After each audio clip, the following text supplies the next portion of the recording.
Welcome to 360 Tamil. இன்னைக்கு இந்த வீடியோல நம்ம எந்த படத்தோட எக்ஸ்பிளனேஷன் பத்தி பார்க்க போறோம்னா, கன்னட சினிமால இந்த வருஷம் வெளியான ஒரு சூப்பரான மிஸ்டரி த்ரில்லர் படத்தை பத்தி தான் பார்க்க போறோம். படத்தோட பேரு என்னோட வாயில நுழையில, நான் கீழே கொடுத்துருக்கேன், நீங்க பாத்துக்கோங்க. இந்த படத்துல நீங்க கொஞ்சம் கூட எதிர்பார்க்காத நிறைய ட்விஸ்ட் எல்லாம் வச்சிருப்பாங்க. ஊர் தலைவர் இறந்து போயிருக்காரு. இது இயற்கையான சாவுன்ற மாதிரி எல்லாருமே நினைக்கிறாங்க. ஆனா இது இயற்கையான சாவு இல்ல, யாரோ கொலை பண்ணிருக்காங்கன்ற மாதிரி இன்ஸ்பெக்டர் சொல்றாரு. அதுக்கப்புறம் விசாரணை ஆரம்பிக்குது. குற்றவாளியை கண்டுபிடிச்சாங்களா இல்லையான்னு சொல்றதுதான் படத்தோட கதையா இருக்கும். எக்ஸ்பிளனேஷனுக்குள்ள போறதுக்கு முன்னாடி வீடியோக்கு ஒரு லைக்க போடுங்க. அது மூலியமா இந்த வீடியோ இன்னும் நிறைய பேர்கிட்ட கொண்டு போய் சேர்க்கப்படும். மேற்கொண்டு டைம் வேஸ்ட் பண்ணாம நம்ம நேரடியா எக்ஸ்பிளனேஷனுக்குள்ள போயிடலாம். படத்தோட ஸ்டார்டிங் சீனே 1967ல நடந்த விஷயத்த காட்டுறாங்க. கோவிந்தன் ஒருத்தரோட அம்மா இருக்காங்கல்ல, கிணத்துல குதிச்சிடுறாங்க போல. இந்த விஷயத்த கோவிந்தும் வேற ஒருத்தரும் பாக்குறாங்க. ரெண்டு பேருமே அம்மாவை காப்பாத்தணும் அப்படின்ற மாதிரி ஓடி வந்து கிணத்துக்குள்ள குதிக்கிறாங்க. அம்மாவை காப்பாத்துறதுக்கு ட்ரை எல்லாம் பண்றாங்க. இவங்க அம்மாவை காப்பாத்தினாங்களா இல்லையான்றத கிளியரா நமக்கு காட்டல. இங்கதான் படத்தோட டைட்டில போடுறாங்க. இப்ப அப்படியே கட் பண்ணி ஒரு 30 வருஷம் கழிச்சு நடக்கிறத காட்டுறாங்க. அதாவது இப்ப காலம் என்னன்னு பாத்தீங்கன்னா 1997 இருக்கும். இப்ப அனந்துன்னு ஒருத்தரை காட்டுறாங்க. இவரை பொறுத்த வரைக்கும் எஸ்ஐயா வேலை பார்த்துட்டு இருக்காரு. இந்த ஊர்ல பெருசா கிரைம்லாம் நடக்காது, ரொம்ப அமைதியா தான் இவர் இருந்துட்டு இருக்காரு. இவரோட சீனியர் பூவெல்லாம் பறிச்சு கொண்டு வான்னு சொல்லியிருப்பாரு. இவருமே சீனியர் வீட்டுக்கு வந்து சேர்றாரு. சீனியரோட பொண்ணு இருக்கால, அனந்து கூட சேர்ந்து விளையாடிட்டு இருக்கா. இவருமே கொஞ்ச நேரம் அந்த பொண்ணு கிட்ட விளையாடிட்டு இருக்காரு. அதுக்கப்புறம் சீனியரை பாக்குறதுக்காக வராரு. ஸ்டார்டிங் அம்மா குதிச்சிட்டாங்கன்னு ஒருத்தர் ஓடி போனாரு பாத்தீங்களா, அவர் தான் அந்த இன்ஸ்பெக்டரா இருப்பாரு. அவர் பேரு கோவிந்த் அப்படின்றது. இன்னைக்குதான் அம்மாவோட 25வது நினைவு நாளா இருக்கும். அதுக்கான ஏற்பாடு எல்லாத்தையும் இவரே பண்ணிட்டு இருக்காரு. கோவிந்த பொறுத்த வரைக்கும் ஒரு தங்கச்சி தம்பி இருக்காங்க. அவங்க வெளியூர்ல செட்டில் ஆயிருப்பாங்க. இந்த நாள் கூட அவங்க வரமாட்டாங்களான்ற மாதிரி அனந்து கேக்குறாரு. ஒவ்வொரு வருஷமும் கூப்பிட்டு தான் இருக்காரு, வரமாட்டாங்கன்ற மாதிரி கோவிந்தோட ஒய்ஃபு கொஞ்சம் கோவமா சொல்றாங்க. கோவிந்த் இருக்கார்ல, நீ மத்தியானம் வரும்போது சாப்பிடறதுக்கு ஆளுங்களை கூட்டுவான்னு சொல்றாரு. சரின்ற மாதிரி அனந்து ஏத்துக்கிறாரு. இப்ப அனந்து ஜீப் எடுத்துட்டு கிளம்பலாம்னு நினைக்கிறாரு.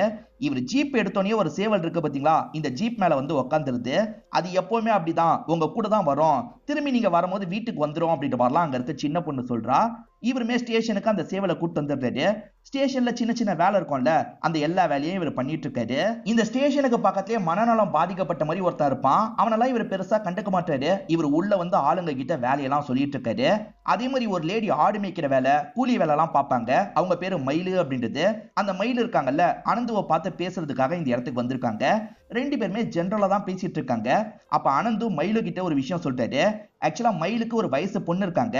அவ எப்ப பாரு ரோஹித் கூட சேர்ந்து சுத்திட்டு இருக்கா, லவ் கிவன் ஏதாவது இருக்க போது, நீ கொஞ்சம் பாத்துக்கோன்னு சொல்றாரு.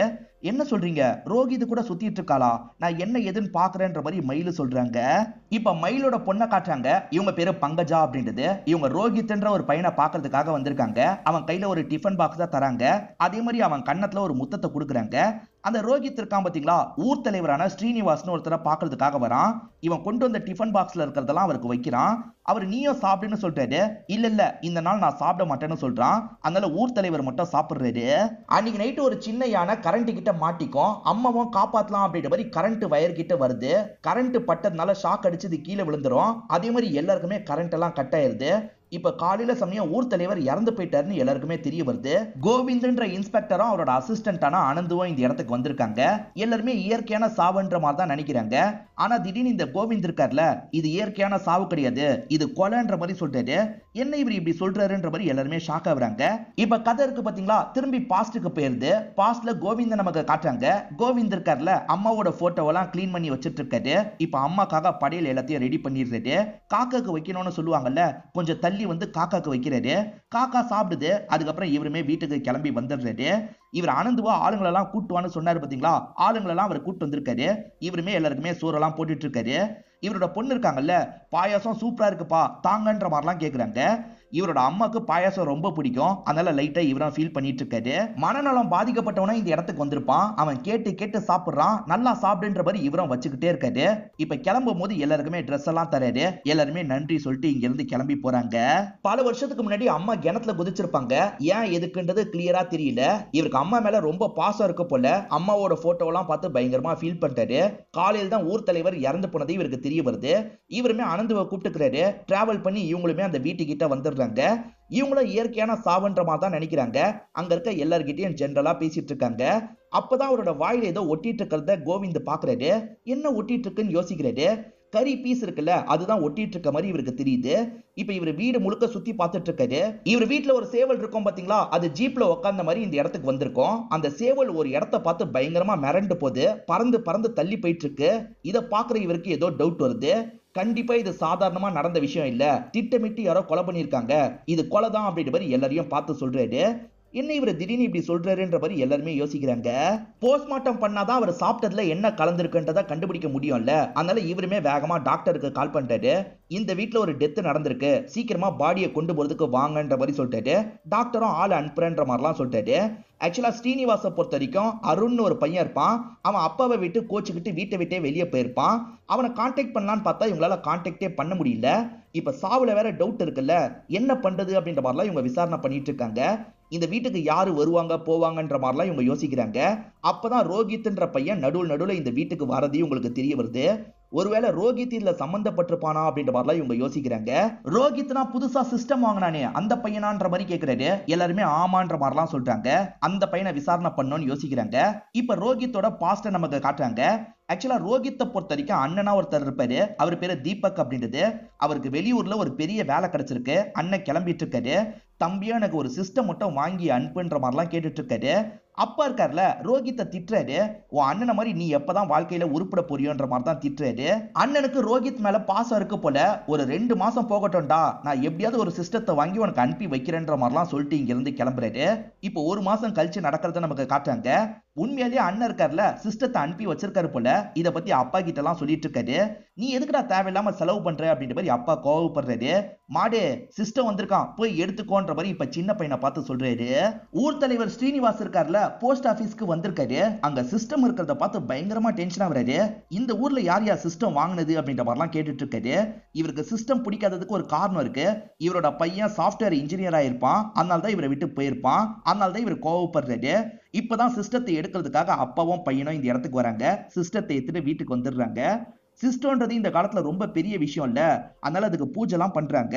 சிஸ்டத்தை பத்தி இந்த பையனுக்கு தெரியுமான்னு கேட்டீங்கன்னா தெரியாது. சும்மா டைப் பண்ணிலாம் பாக்குறான், என்னென்ன பண்ண முடியுமோ அதெல்லாம் கொஞ்சம் கொஞ்சமா கத்துக்கிறான். இப்ப கோவிந்தோட மச்சான் இந்த ஊருக்கு வந்திருக்காரு. இவர் வெளியூர்ல பெரிய வேலை தான் பார்த்துட்டு இருக்காரு.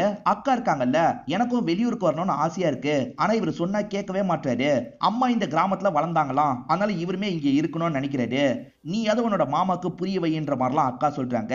சரின்ற மாதிரி கோவிந்தோட மச்சானும் ஏத்துக்கிறாரு. இப்ப கோவிந்த் கிட்ட லைட்டா பேச்ச கொடுக்க ஆரம்பிக்கிறாரு. இங்கேயே எதுக்காக நீங்க இருந்துட்டு இருக்கீங்க, வெளியூருக்கு வந்துருங்க, பெரிய பெரிய வேலைலாம் நான் ஏற்பாடு பண்ணி தரேன்னு சொல்றாரு. ஆனா இவருக்கு இந்த கிராமத்தை விட்டு வர விருப்பம் இல்லைல்ல, அதை பத்தி எல்லாம் இவருக்கு புரிய வைக்கிறாரு. இவருமே ஒரு ஸ்டேஜ்ல புரிஞ்சுக்கிறாரு. இவருக்கு ஒரு மெயில் பண்ற வேலை இருக்கும். இங்க சிஸ்டம் வச்சிருக்கிறது யாருன்னு விசாரிக்கும் போது ரோஹித் தான் வச்சிருக்கான்னு தெரிய வருது. சரி ரோஹித் வீட்டுக்கு கூட்டு வரலான்ற மாதிரி இவரும் கூட்டு வந்துடுறாரு. இப்ப மச்சான் இருக்கார்ல சிஸ்டத்தை யூஸ் பண்றாரு. மச்சானுக்கு சிஸ்டத்தை சூப்பரா யூஸ் பண்ண தெரியுது. இவன் சூப்பரா யூஸ் பண்றான்ற மாதிரி ரோஹித் மிரண்டு போய் பார்த்துட்டு இருக்காரு. மச்சான் இருக்கார்ல, என் அக்காக்கு லெட்டர் தான் போட்டுட்டு இருக்கேன், லெட்டரை விட இமெயில் பண்ணா ஈஸியா வந்துடும், அதனால இமெயில் நான் அனுப்புறேன், என் அக்கா கிட்ட சேர்த்துரு, உனக்கு 50 ரூபா தரேன்ற மாதிரி சொல்லிட்டாரு. 50 ரூபான்றது பெரிய காசா இருக்கும். இதே மாதிரி மத்தவங்களுக்கும் நீ ஹெல்ப் பண்ணு, உனக்கு நிறைய காசு கிடைக்கும்ன்ற மாதிரிலாம் மச்சான் ஐடியா கொடுக்குறாரு. ரோஹித்தும் சரின்ற மாதிரி ஏத்துக்கிறாரு. லெட்டர்லாம் வரதுக்கு லேட் ஆகுது இல்ல, இந்த இமெயில் மூலியமா எல்லாருக்குமே தகவல் சீக்கிரமா கிடைச்சிருது. அதனால நிறைய பேர் இவரை யூஸ் பண்றாங்க. அது மூலியமா இவருமே கொஞ்சம் கொஞ்சம் காசு சம்பாதிக்கிறாரு. இந்த ஊர் தலைவருக்கு ஒரு பையன் இருக்கான் பாத்தீங்களா, அவன் வீட்டை விட்டே ஓடி போயிருப்பான். அவன் பேரு அருண் அப்படின்றது. அவனை பொறுத்த வரைக்கும் இப்ப கஷ்டப்பட்டு இருக்கான் போல. திரும்பி வந்தா என்னோட அப்பா எப்படி எடுத்துப்பாருன்னு எனக்கு தெரியல, என் அப்பாவோட மனசை கொஞ்சம் கூலாக்கணும், நீ அடிக்கடி என்னோட அப்பாவை பாக்குறதுக்காக போ, அவருக்கு வேண்டியதெல்லாம் வாங்கித்தா, நான் உனக்கு பண்ண வேண்டியதை கண்டிப்பா பண்றேன்னு சொல்லிட்டாரு. அதாவது அவர் திரும்பி வந்து அப்பாவோட காசுல ஒரு பிசினஸ் பண்ணுவேன், அதுல ஒன்னையும் பார்ட்னரா சேர்த்துக்கிறேன்னு சொல்லிட்டாரு. பார்ட்னரா சேர்த்துப்பேன்னு சொல்றாருல, அதனால அருண் சொல்ற எல்லாத்தையும் பண்ணலான்ற மாதிரி ரோஹித்தும் யோசிக்கிறாரு. இப்ப அருணோட அப்பாவான ஊர் தலைவரை பாக்குறதுக்காக வந்துடுறாரு. நீ தான் சிஸ்டம் வாங்கியிருக்கிறதா, சிஸ்டம் சரியான சாத்தான், அதை விட்டு தள்ளுன்ற மாதிரிலாம் அந்த பெரியவர் பேசுறாரு. என்ன இவர் இப்படி பேசுறாரு அப்படின்ற மாதிரி ரோஹித் யோசிக்கிறாரு.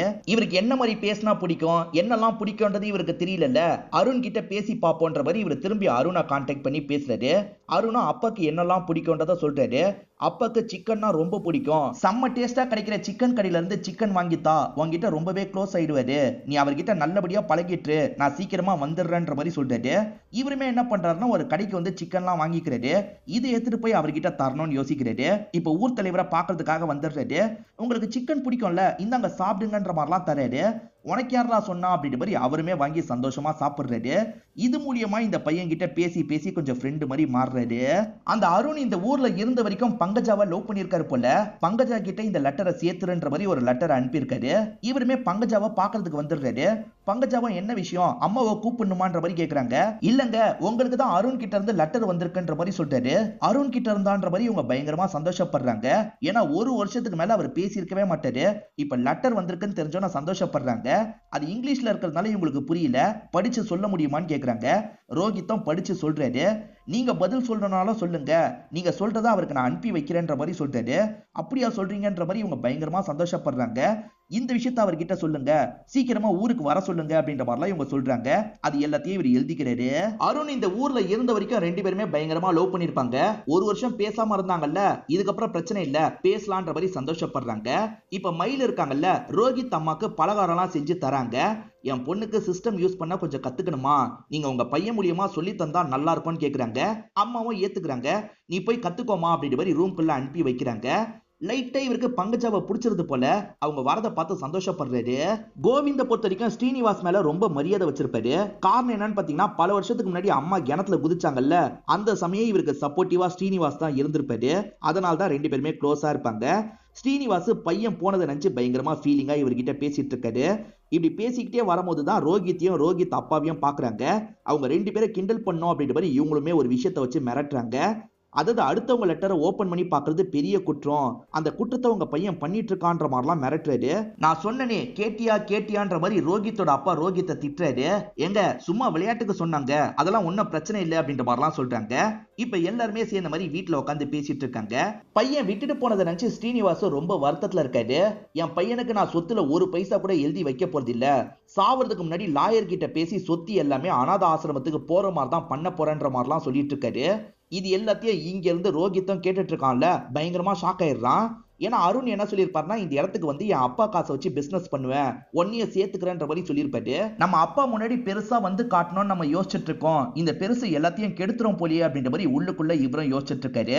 இப்ப அன்னைக்கு ஈவினிங் நடந்ததை காட்டுறாங்க. ஆக்சுவலா அந்த பங்கஜா இருக்காங்க பாத்தீங்களா, இவர்கிட்ட வந்து ஒரு டிஃபன் பாக்ஸை தராங்க. அதுக்கப்புறம் இவரோட கன்னத்துல முத்தமும் தராங்க. இவர் நைட்டு ஸ்ரீனிவாச பாக்குறதுக்காக வீட்டுக்கு வந்துடுறாரு. ஸ்ரீனிவாச சாப்பிட வைக்கிறாரு. அதுக்கப்புறம் அங்கிருந்து கிளம்பி நேரா இவரோட வீட்டுக்கு வந்துடுறாரு. சிஸ்டத்தை ஓபன் பண்ணலான்ற மாதிரி ஓபன் பண்றாரு. இந்த டைம் தான் சின்ன யானையை காப்பாத்துறதுக்காக பெரிய யானை அந்த கரண்ட்ல இடிச்சிருக்கும். எல்லா கரண்ட் கனெக்ஷனும் கட் ஆயிருக்கும். இப்ப கதை பிரசன்ட்டுக்கு வந்துருது. அனந்த் இருக்காரு பாத்தீங்களா, ஜென்ரலா பாக்குற மாதிரி உங்க வீட்டுக்கிட்ட வந்துடுறாரு. ரோஹித் கிட்ட பேசணும், கூப்பிட முடியுமான்ற மாதிரி அம்மா கிட்ட கேக்குறாரு. அம்மா கூப்பிட போயிருப்பாங்க, ஆனா பயங்கரமா ஷாக் ஆயிடுறாங்க. என்னாச்சு ஏதாச்சுன்னு அனந்து பாக்குறதுக்காக வராரு. பார்த்தா அந்த இடத்துல பையன் இறந்து போயிருக்கான். அதே மாதிரி அவன் முன்னாடி இருந்த சிஸ்டம் இருக்குல்ல, எரிஞ்சு போன மாதிரி இருக்கு. அனந்து தகவல் கொடுக்க கோவிந்த் இந்த இடத்துக்கு வந்துடுறாரு. இப்ப கோவிந்த் தான் அந்த ரூமை செக் பண்ணி பார்க்கணுன்ற மாதிரி செக் பண்ண ஆரம்பிக்கிறாரு. அந்த பையனுக்கு பக்கத்துல 2 கறி பீஸ் சாப்பிட்ட மாதிரி இருக்கு. இந்த கறியை சாப்பிட்டு தான் ஒரு வேளை இறந்து போயிருப்பானான்னு யோசிக்கிறாரு. இப்ப ஒரு நாளைக்கு முன்னாடி நடந்த விஷயத்த காட்டுறாங்க. பங்கஜா வீட்டுல இருந்து தான் காட்ட ஆரம்பிக்கிறாங்க. பங்கஜாவோட அம்மா இருக்காங்கல்ல, ஆளுங்க கூட சேர்ந்த மாதிரி வேலைக்கு கிளம்புறாங்க. பார்த்து பத்திரமா வீட்லயே இருன்னு சொல்றாங்க. பங்கஜாவும் சரின்ற மாதிரி ஏத்துக்கிறாங்க. பங்கஜா அம்மாக்கு தெரியாம அடிக்கடி ரோஹித்தை பாக்குறதுக்காக போயிட்டு இருக்காங்க. காரணம் அருண் கிட்ட பேசுறதுக்காக தான் போறாங்க. அருண் கூட பழகின மொமெண்ட் எல்லாம் இவர்கிட்ட ஷேர் பண்ணிப்பாங்க. அப்படி ஷேர் பண்ணும்போது இவருக்கு இவங்க மேல ஆசைலாம் வருது. நம்ம மனசுக்குள்ள இருக்க ஆசையை வெளிப்படுத்தலாமா, அப்படி வெளிப்படுத்தினா எப்படி ரியாக்ட் பண்ணுவாங்கன்னு தெரியலையேன்ற மாதிரி லைட்டா இவர் பயத்துல தான் இருக்காரு. அம்மா கிளம்பி போயிட்டாங்கல்ல, உடனே கிளம்பி இவங்களுமே இவரை பாக்குறதுக்காக வந்துடுறாங்க. அருண் கிட்ட இருந்து மெசேஜ் வந்ததான்னு கேக்குறாங்க. இன்னும் வரல, பாக்கலான்ற மாதிரி இவர் சொல்லிட்டாரு. அப்படி பார்த்துட்டு இருக்கும் போது லைட்டா இவங்களோட கையை பிடிக்கிறாரு. இதை பார்த்தோன்னே அவங்க பயங்கரமா டென்ஷன் ஆயிடுறாங்க. முறைச்சு பாக்குறாங்க. சாரிங்க, தெரியாம தான் பட்டுச்சுன்ற மாதிரிலாம் இவர் சமாளிக்கிறாரு. அருண் மட்டும் இங்க இருந்திருந்தா இதெல்லாம் நடந்திருக்காதுல்ல அப்படின்ற மாதிரி இவங்க யோசிக்கிறாங்க. நான் ஈவினிங் உனக்காக இந்த இடத்துல வெயிட் பண்றேன், நீ வந்துருன்ற மாதிரி சொல்லிட்டு இங்க இருந்து கிளம்புறாங்க. அவசரப்பட்டுட்டுமோ, ஈவினிங் என்ன பண்ண போறா அப்படின்ற மாதிரி ரோஹித்தும் செம்மையா பயப்படுறாரு. இவங்க இருக்காங்கல்ல, வீட்டுக்கு கொஞ்சம் கோபமா வந்துட்டு இருக்காங்க. ஒரு சேவலை எடுக்கிறாங்க. அந்த சேவலை அடிச்சு சாவடிக்கிறாங்க. அதை குழம்பு வைக்கணும் அப்படின்ற மாதிரி குழம்புலாம் வச்சிட்டு இருக்காங்க. இப்ப இவங்க குழம்புலாம் ரெடி பண்ணிடுறாங்க போல. ரோஹித்தை பாக்குறதுக்காக அந்த இடத்துக்கு வந்துடுறாங்க. இந்த விஷயத்த ஸ்ரீனிவாஸ் கிட்ட தந்துரு அப்படின்ற மாதிரி சொல்றாங்க. நீ சாப்பிடாதன்ற மாதிரியும் சொல்றாங்க. இவ எதுக்கு ஸ்ரீனிவாசுக்கு தரான்ற மாதிரி இவர் யோசிக்கிறாரு. சட்டுன்னு இவங்களுமே கன்னத்துல கிஸ் பண்றாங்க. கன்னத்துல கிஸ் பண்றானா இவளுக்கும் நம்மள பிடிச்சிருக்கு போலன்ற மாதிரிலாம் யோசிக்கிறாரு. இப்ப சைக்கிள் எடுத்துட்டு வேகமா வீட்டுக்கு வந்துட்டு இருக்காரு. வர வழியில தெரியாதனமா ஒருத்தர் இடிச்சிடுறாரு. அந்த நபரோட பின்னாடி இருந்து நிறைய பேப்பர்ஸ்லாம் விழுது. ஐயா தான் பேப்பரை லாயர் கிட்ட தரணும்னு சொன்னாரு. இப்படி பண்ணிட்டிய தம்பின்ற மாதிரி அவர் புலம்பிக்கிட்டே கிளம்புறாரு. ஸ்ரீனிவாச பத்தி தான் பேசுறாரு. ஸ்ரீனிவாஸ் அனாத ஆசிரமத்துக்கு எழுதி வைக்கிறதுக்கான வேலை தான் பண்றாரு போல. எப்படியாவது இதை ஸ்டாப் பண்ணும் அப்படின்ற மாதிரிலாம் ரோஹித் யோசிக்கிறாரு. பங்கஜாவோட அம்மா வேலையெல்லாம் முடிச்சுட்டு நைட்டு நேரம் வராங்க. அப்ப பங்கஜா தோட்டத்துல ஏதோ பண்ணிட்டு இருக்காங்க. என்னடி குழி தோண்டிட்டு இருந்த அப்படின்ற மாதிரி கேக்குறாங்க. இல்லம்மா, பள்ளி குழம்புல விழுந்துருச்சு, அதனால தான் ஊத்தி புதைச்சேன் அப்படின்ற மாதிரி சொல்றாங்க. அருண் இந்த மாதிரி ஒரு பிரச்சனைன்ற மாதிரி அவருக்கு மெயில் அனுப்புறாரு. அவர்கிட்ட இருந்து ரிப்ளைவே வர மாட்டேங்குது. என்ன அவங்க கிட்ட இருந்து ரிப்ளை வரல, பேசாம நம்மளே இந்த பெருசு கதையை முடிச்சிடலாமான்ற மாதிரி யோசிக்கிறாரு. ஒருத்தரை எப்படி கொலை பண்றது அப்படின்ற மாதிரிலாம் நெட்ல சர்ச் பண்ணி பாக்குறாரு. சில ஐடியாலாம் இவருக்கு கிடைக்குது. அப்பா கிட்ட தூக்க மாத்திரை இருக்கும்ல, முதல்ல இவருக்குன்னு 2 கறி பீஸை எடுத்து வச்சிடுறாரு. அதுக்கப்புறம் அந்த மாத்திரையெல்லாம் பவுடரா மாத்தி கலந்துடுறாரு. இது அந்த பெருசுக்கு தந்து கதையை முடிச்சிடலான்ற மாதிரி கிளம்பி இவருமே அந்த பெருசு வீட்டுக்கு வந்துடுறாரு. அதாவது ஊர் தலைவர் வீட்டுக்கு வந்துடுறாரு. இந்தாங்க சாப்பிடுங்கன்ற மாதிரிலாம் தராரு. சாப்பிட்டுட்டு இருக்க பெரியவர் நீ சாப்பிடுன்னு சொல்றாரு. இல்ல இல்ல, இந்த நாள் நான் சாப்பிட மாட்டேன்ற மாதிரி இவரும் ஏமாத்திடுறாரு. ஊர் தலைவர் சாப்பிட்டுட்டு இருக்கும் போது தொண்டெல்லாம் அடைக்குது. தண்ணி எடுக்கிறதுக்கு ட்ரை பண்றாரு. நீ எடுத்து தான்ற மாதிரி சிக்னல்ல சொல்றாரு. இவன் எடுக்காம நின்னுட்டு இருக்கான். அடப்பாவி, நீதான் இந்த வேலையை பார்த்துட்டியான்ற மாதிரி அவரும் இந்த இடத்துல இறந்து போயிடுறாரு. இப்ப இவன் இருக்கான் பாத்தீங்களா, இவர் இதுதான் சாப்பிட்டாருன்னு யாருக்கும் தெரியக்கூடாதுன்னு யோசிக்கிறாரு. அங்க இருக்க சாப்பாடு எல்லாத்தையும் திரும்பி எடுத்துடுறாரு. இத பக்கத்துல இருக்க குப்பை தொட்டியில போட்டுலான்ற மாதிரி குப்பை தொட்டி மாதிரி இடம் இருக்கும்ல, அந்த இடத்துல கொட்டிட்டு வேகமா இவரும் இங்க இருந்து கிளம்பி போயிடுறாரு. சேவல் பறந்ததுல இந்த இடத்த பார்த்து தான் பறந்திருக்கோம். அதுக்கப்புறம் இவன் எப்படி இறந்து போனான்றது தெரியல. இப்ப மறுநாள் காலையில நடக்கிறத காட்டுறாங்க. இப்ப மயிலுக்கு வேண்டியவங்க இருக்காங்கல்ல, பெரியவர் இறந்து போயிட்டாருன்ற மாதிரி சொல்றாங்க. மயிலு கிளம்பலான்னு யோசிக்கிறாங்க. அப்ப பொண்ணு இருக்காங்கல்ல, ஐயாவை பாக்குறதுக்கு நானும் வரேன்ற மாதிரி பின்னாடியே வந்துட்டு இருக்காங்க. வர எல்லாருமே மாலெல்லாம் போட்டுட்டு இருக்காங்க. வந்த பங்கஜாவும் மாலெல்லாம் போடுறாங்க. இப்பதான் கோவிந்தோ டீமோ சேர்ந்த மாதிரி இந்த இடத்துக்கு வந்திருப்பாங்க. கோவிந்த் ஏதோ தப்பு இருக்குன்ற மாதிரி இது கொலைன்ற மாதிரி சொல்லியிருப்பாரு. பையன் கிட்ட எப்படி சொல்றது அப்படின்ற மாதிரிலாம் டிஸ்கஸ் பண்ணிட்டு இருந்திருப்பாங்க. ரோஹித்னு ஒரு பையன் வரதை பத்தி தெரிய வருது. அவங்க கிட்ட விசாரிக்கணும்ன்ற மாதிரிலாம் யோசிக்கிறாங்க. அது எல்லாத்தையும் தள்ளி இருந்து இவங்களும் கவனிச்சுட்டு தான் இருந்திருப்பாங்க. ரோஹித் வீட்டுக்கு போனாங்களே, என்னாச்சுன்னு பாக்கலான்ற மாதிரி இந்த பங்கஜா யோசிக்கிறாங்க. இப்ப ரோஹித் வீட்டை பாக்குறதுக்காக வராங்க. அந்த இடத்துல பார்த்தா ஒரே கூட்டமா இருக்கு. என்ன கூட்டமா இருக்குன்னு யோசிக்கிறாங்க. அப்பதான் ரோஹித் இறந்து போயிருக்கிறது இவங்களுக்கு தெரிய வருது. எல்லாருமே ரூம்குள்ள பாத்துட்டு இருக்காங்கல்ல, இவங்களுமே அந்த இடத்துக்கு வந்து ரூமை பாக்குறாங்க. அவர் அந்த கறியை சாப்பிட்டு இருக்காருன்னு தெரிய வருது. இவன் எதுக்கு கறியை சாப்பிட்டான்ற மாதிரிலாம் யோசிச்சுட்டு இருக்காங்க. இந்த பங்கஜா கொஞ்சம் பதட்டமா இருக்கிறத கோவிந்த் நோட் பண்ணிடுறாரு. இவங்க ஏதோ தப்பு பண்ணிருக்காங்கன்ற மாதிரி யோசிக்கிறாரு போல. சட்டுன்னு இவங்க கையை பிடிச்சிடுறாரு. என் கூட வான்ற மாதிரி வேகமா இவங்களை வீட்டை விட்டு வெளியே கூட்டு வந்துடுறாரு. இவரோட ஜீப்ல ஏத்துறாரு. மத்தவங்களுக்கு எல்லாம் புரிய மாட்டேங்குது, ஏன் இப்படி ஜீப்ல ஏத்துறாருன்ற மாதிரிலாம் யோசிக்கிறாங்க. ஒரு ஸ்டேஜ்ல ஸ்டேஷனுக்கு கூட்டு வந்துடுறாரு. இதை பத்தி மயிலுக்கு தெரிய வந்துருது போல. எதுக்காக என்னோட பொண்ணை ஸ்டேஷனுக்கு கூட்டு வந்திருக்கீங்க, என் பொண்ணெல்லாம் எந்த தப்பும் பண்ணிருக்க மாட்டா, ப்ளீஸ் விட்டுருங்கன்ற மாதிரிலாம் கேட்கறாங்க. ஆனா இவர் கேட்க மாட்டாரு. ஸ்டேஷனுக்குள்ள பொண்ணை கூட்டு வந்துடுறாரு. அப்பதான் இவரோட ஆளுங்க இருக்காங்கல்ல, சார் நீங்க சொன்ன மாதிரியே நாங்க செக் பண்ணி பார்த்தோம். அப்படி செக் பண்ணி பார்க்கும்போது இந்த கிழங்க வீட்டுக்கு பின்னாடி புதைச்சது எங்களுக்கு தெரிய வந்தது அப்படின்ற மாதிரி சொல்றாங்க. அது சாதாரண கிழங்கா இருக்காது, விஷ கிழங்கா இருக்கும். அந்த மயிலுக்கும் இது விஷ கிழங்குன்றது நல்லாவே தெரியும். பொண்ணு என்ன பண்ணிருக்கான்றது இப்ப அம்மாவுக்கு புரிஞ்சிருது. எதுக்காக இப்படி ஒரு காரியத்தை பண்ணன்ற மாதிரி பொண்ணை போட்டு பயங்கரமா அடிக்கிறாங்க. பள்ளிய புதைச்சன்னு சொன்னல, ஆனா நீ உண்மையில இதுதான் புதைச்சிருக்க அப்படிதானன்ற மாதிரிலாம் கேக்குறாங்க. பொண்ணுமே ஆமாமா தப்பு பண்ணிட்டேன்ற மாதிரிலாம் சொல்றா. ஊர் தலைவரோட சாவுல இவங்க சம்பந்தப்பட்டிருக்காங்கன்னு தெரிஞ்சிருச்சுல, எதுக்காக இந்த விஷயத்த பண்ணன்ற மாதிரி கேக்குறாங்க. எல்லாம் அருணுக்காக தான் பண்ணன்ற மாதிரி இவங்களுமே சொல்றாங்க. இது அருணுக்காகவா அப்படின்ற மாதிரி எல்லாருமே ஷாக் ஆகுறாங்க. இவங்க அருணை லவ் பண்ணது யாருக்குமே தெரியாது போல. இவங்க தான் அருணை லவ் பண்ணதை பத்தி சொல்றாங்க. அவர் திடீர்னு வெளியூருக்கு போயிட்டாரு பாத்தீங்களா, இவங்க ஒவ்வொரு நாளும் அருணை மிஸ் பண்ணுவாங்க. பேசுற வாய்ப்பு கிடைக்கும் போது கூட எப்ப திரும்பி வருவீங்கன்ற மாதிரி தான் கேட்பாங்க. அவர்கிட்ட ப்ராப்பரா ஒரு பதில் வந்திருக்காது. அதனால இவங்க ஒரு விபரீதமான பிளானை யோசிச்சிருப்பாங்க. அப்பாவை சாவடிச்சா வருவார்ல, அப்படி சாவடிச்சு வர வச்சிடலான்ற மாதிரி யோசிச்சிருப்பாங்க. ரோஹித் வேற அன்னைக்கு மேல கைய வச்சான்ல, அதனால தான் அருணை சீக்கிரமா வர வைக்கணும்னு நினைச்சிருப்பாங்க. அதுக்காக தான் கறி குழம்ப ரெடி பண்ணிருப்பாங்க. அந்த கிழங்கு இருக்கு பாத்தீங்களா, அது அந்த கறி குழம்புல கலந்திருப்பாங்க. மீதி குழம்பு அதே மாதிரி மீதி இருக்கிற கிழங்க தான் அந்த இடத்துல குழி தோண்டி இவங்க புதைச்சிருப்பாங்க. அம்மா கேட்டதுக்கு பல்லி விழுந்துருச்சுமா, அதனால தான் குழம்ப புதைச்சன்ற மாதிரி சமாளிச்சிருப்பாங்க. இத ஊர் தலைவருக்கு தந்துருன்னு சொன்னா ஏன் எதுக்குன்ற மாதிரிலாம் அவரை நிறைய யோசிக்க வாய்ப்பு இருக்கு. அவரை டைவர்ட் பண்ணணும்ன்றதுக்காக தான் சட்டுன்னு கண்ணத்துல முத்தம் கொடுத்திருப்பாங்க. அதனால தான் நம்ம மேல இவளுக்கும் ஆசை இருக்கு போலன்ற மாதிரிலாம் அவர் யோசிச்சிருப்பாரு. இத பத்தி பெருசா யோசிச்சிருக்க மாட்டாரு. நீ சாப்பிடாதன்ற மாதிரி சொல்லி தான் தந்திருப்பாங்க. ஆனா அவர் தேவையில்லாம சாப்பிட்டு இப்படி ஆயிடுச்சுன்ற மாதிரி சொல்றாங்க. ரோஹித் இருக்காரு பாத்தீங்களா, இவருக்குன்னு 2 பீஸை எடுத்து வச்சுட்டு தான் அந்த ஊர் தலைவருக்கு தந்திருப்பாரு. ஊர் தலைவர் கதை முடிஞ்சிருச்சுல்ல, வீட்டுக்கு வந்து அருண் கிட்ட பேசலாம் நினைக்கிறாரு. சிக்கனை சாப்பிட்டுக்கிட்டே தான் பேசுறதுக்கு ட்ரை பண்றாரு. அப்பன்னு பார்த்து கரண்ட்ல ஒரு ப்ராப்ளம் ஏற்பட்டிருக்கும், சிஸ்டம் எரிய ஆரம்பிச்சிருக்கும். இவர் வேற அந்த கறியை சாப்பிட்டார்ல, அதனால இறந்து போன மாதிரி விழுந்து கிடக்குறாரு. அந்த கிழங்க பத்தி கோவிந்துக்கு சில விஷயங்கள் தெரியும் போல, அதை பத்தி சொல்றாரு. ஆக்சுவலா போஸ்ட்மார்ட்டம் ரிப்போர்ட்ல கூட அந்த கிழங்க பத்தி யாருக்குமே தெரியாது. அதே மாதிரி சாப்பாட்டுல வேற ஏதாவது கலந்தா நமக்கு தெரியும் பாத்தீங்களா, ஆனா இந்த கிழங்குக்கு டேஸ்ட் கிடையாது, கலந்தது சுத்தமா தெரியவே தெரியாது. இதை தாண்டி அந்த கிழங்கோட ஸ்மெல்ல வச்சு கூட அந்த கிழங்க நம்ம கண்டுபிடிக்க முடியாது. மிருகம் மட்டும்தான் அந்த ஸ்மெல்ல ஃபீல் பண்ணும், மனுஷங்களால ஃபீல் பண்ண முடியாதுன்ற மாதிரிலாம் சொல்லிட்டாரு. இது எல்லாத்தையும் ஆனந்துவும் பார்த்துட்டு தானே இருக்காரு. சரி, இப்ப இந்த பொண்ணை என்ன சார் பண்றது, ஃபர்தரா நம்ம ப்ரொசீட் பண்ணலாமான்ற மாதிரிலாம் கேட்கிறாரு. ஆனா கோவிந்துக்கு இந்த பொண்ணுக்கு தண்டனை வாங்கி தரல விருப்பம் இல்ல போல. இப்ப கண்ணை மூடி பாஸ்ட பத்தி யோசிக்கிறாரு. இவரோட அம்மா கிணத்துக்குள்ள குதிச்சாங்கல்ல, தனியாலாம் குதிச்சிருக்க மாட்டாங்க, இவரோட தங்கச்சி தம்பியை சேர்த்து தான் குதிச்சிருப்பாங்க. அதெல்லாம் இவரோட மைண்டுக்குள்ள ஓடிட்டு இருக்கு. என்ன நடந்ததுன்னு இப்பயும் தெளிவா நமக்கு காட்டல. இப்ப கண் முழிச்சவரு லைட்டா ஃபீல் பண்றாரு. இப்ப தண்ணி எடுத்து அந்த பொண்ணு கிட்ட குடின்ற மாதிரி தராரு. அந்த பொண்ணுமே பயந்துகிட்டே தண்ணியை குடிச்சிட்டு இருக்காங்க. ஜெயிலுக்கு போனா இந்த பொண்ணோட லைஃபே முடிஞ்சிடும்ல, ஜெயிலுக்குலாம் இந்த பொண்ணை அனுப்ப வேணாம்னு யோசிக்கிறாரு. உங்க பொண்ணை கூட்டு போங்க, ஏதாவது தேவைனா திரும்பி கூப்பிடுறோன்ற மாதிரி அம்மாவை கூட்டு போக சொல்றாங்க. அம்மாவும் நன்றி சொல்லிட்டு கூட்டு போயிடுறாங்க. இப்ப ஆனந்துக்கு நிறைய டவுட்லாம் வருது. கோவிந்த் சார் எப்படி இந்த விஷயத்த கண்டுபிடிச்சாரு, நம்மளும் கூட தானே இருந்தோம், நம்ம எதையுமே ஃபீல் பண்ணலையே, இவர் மட்டும் எப்படி இதை கண்டுபிடிச்சாருன்ற மாதிரிலாம் ரொம்ப ஆச்சரியப்படுறாரு. இப்ப கோவிந்த் எப்படி இதை ஃபீல் பண்ணாரு அப்படின்றத விஷுவலா நமக்கு காட்டுறாங்க. ஆக்சுவலா சேவல் இருக்குல்ல, ஒரு இடத்த பார்த்து பயந்துருக்கும், மிருகம் மட்டும் தான் அந்த கிழங்க ஸ்மெல்ல ஃபீல் பண்ணுன்ற மாதிரி இவர் சொன்னார் பாத்தீங்களா. சோ சாப்பாடுல அந்த கிழங்க கலந்துருக்காங்கன்றதை இவர் கண்டுபிடிச்சிருப்பாரு. மேற்கொண்டுதான் இவர் கொலைன்ற மாதிரி விசாரணை பண்ணிருப்பாரு. இன்னமும் ஆனந்துக்கு கோவிந்த் மேல நிறைய டவுட் இருக்கதான் செய்து. கிழங்க பத்தி கூட கோவிந்துக்கு ஊர் மக்கள் சொல்லி தெரிஞ்சிருக்கலாம். ஆனா அந்த கிழங்கோட ஸ்மெல்ல மிருகம் மட்டும் தான் ஃபீல் பண்ணுன்றது எப்படி இவருக்கு முன்கூட்டியே தெரிஞ்சது? முன்கூட்டியே தெரிஞ்சிருக்குன்னா ஏற்கனவே இந்த கிழங்க இவர் யூஸ் பண்ணிருக்காரு போல அப்படின்ற மாதிரிலாம் யோசிக்கிறாரு. இப்ப கோவிந்த் வீட்டுக்குள்ள போலான்னு நினைக்கிறாருல. சார் நில்லுங்க சார், அந்த கிழங்க பத்தி எப்படி சார் உங்களுக்கு தெரியும்?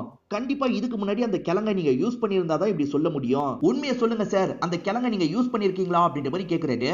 இப்ப கோவிந்தோ இவரை பார்த்து சில விஷயங்களை சொல்ல ஆரம்பிக்கிறாரு. இப்பதான் 30 வருஷத்துக்கு முன்னாடி நடந்த விஷயத்த நமக்கு காட்டுறாங்க. 1967 தான் இந்த விஷயம் நடந்திருக்கும். அம்மா திடீர்னு காணாம போயிடுறாங்க.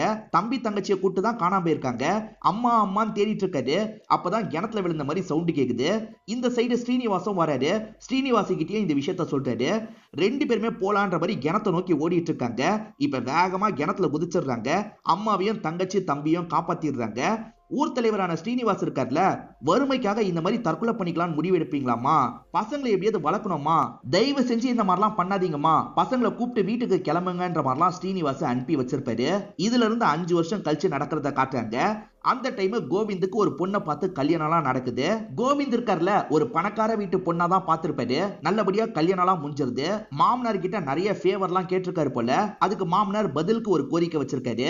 அது என்னன்னா, வீட்டோட மருமகனா நீங்க இருக்கணும்ன்ற மாதிரி சொல்லியிருப்பாரு.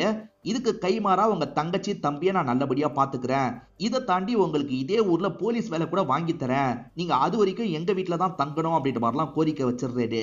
இவங்க வீட்டை பொறுத்த வரைக்கும் ஏகப்பட்ட வறுமை இருக்கும். தங்கச்சி தம்பியை பாத்துக்கிறதுக்கான வாய்ப்பு கிடைக்குது இல்ல, இதை பத்தி அம்மா கிட்ட சொல்றாரு. ஆனா அம்மா இருக்காங்கல்ல, காலனா சம்பாதிச்சாலும் கௌரவமா சம்பாதிக்கணும், என்னாலாம் அந்த மாதிரி அடிமை மாதிரி போக முடியாதுன்னு சொல்றாங்க. அம்மா நான் இதுக்காக தான் இந்த கல்யாணமே பண்ணமா, தங்கச்சி தம்பியா அவங்க நல்லபடியா பாத்துப்பாங்கம்மா, உங்களுக்குமே ஒரு வேலை ரெடியா இருக்குமா வாங்கன்னு சொல்றாரு. ஆனா அம்மா ஏத்துக்க மாட்டாங்க. என் பசங்களை நானே பாத்துக்கிறேன், அப்படி முடியலையா விஷத்தை குடிச்சு சாவுறேன்ற மாதிரிலாம் அம்மா சொல்றாங்க. தங்கச்சி தம்பிங்களுக்கு வரணும்னு ஆசை இருக்கு, ஆனா இவரால எதுவுமே பண்ண முடியல. அம்மா அடிக்கடி பசங்களை சாவடிக்கிறதுக்கு முயற்சி பண்ணிட்டு இருக்காங்க. இதெல்லாம் தெரிஞ்சு தங்கச்சி ரொம்ப ஃபீல் பண்றா. அண்ணனை பார்த்து இதை பத்தி எல்லாம் சொல்லணும்ன்ற மாதிரி யோசிக்கிறா. இப்ப அண்ணனை பாக்குறதுக்காக வந்துடுறா. அடிக்கடி அம்மா 3 பேருமே சேர்ந்து செத்துடலாம், 3 பேருமே சேர்ந்து செத்துடலாம்னு சொல்றாங்க. என்னால இதுக்கப்புறம் அங்க இருக்க முடியாது, தம்பியாலையும் இருக்க முடியல, நாங்க 2 பேருமே வந்துடுறோம், அம்மா கிட்ட இருந்து எப்படியாவது காப்பாத்து அப்படின்ற மாதிரிலாம் கெஞ்சி கேட்கிறா. சரிம்மா நான் பாத்துக்கிறேன், நீ வீட்டுக்கு கிளம்புன்ற மாதிரி இவர் அனுப்பி வச்சிடுறாரு. அம்மா கிட்ட இருந்தா இவங்க உயிரே போக கூட வாய்ப்பு இருக்கு, எப்படியாவது அவங்களை காப்பாத்தணும்ன்ற மாதிரி யோசிக்கிறாரு.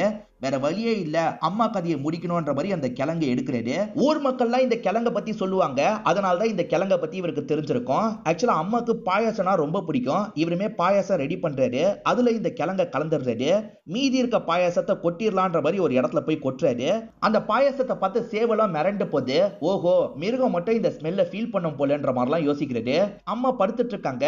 அம்மா உங்களுக்கு பிடிச்ச பாயாசத்தை செஞ்சு எடுத்துட்டு வந்திருக்கேன், சாப்பிடுங்கம்மான்ற மாதிரி சொல்லிட்டாரு. கோவிந்த் பிரசன்ட்ல வயசானவரா இருக்காரு பாத்தீங்களா, அந்த மாதிரி நமக்கு விஷுவலா காட்ட ஆரம்பிக்கிறாங்க. கோவிந்தம் சாப்பிடுங்கம்மான்ற மாதிரி தராரு. அவங்களுமே பாயாசத்தை வாங்கி சாப்பிடலாம் ஆரம்பிக்கிறாங்க. அதுல விஷம் கலந்துருக்காருல, அதை நினைச்சு லைட்டா ஃபீல் பண்றாரு.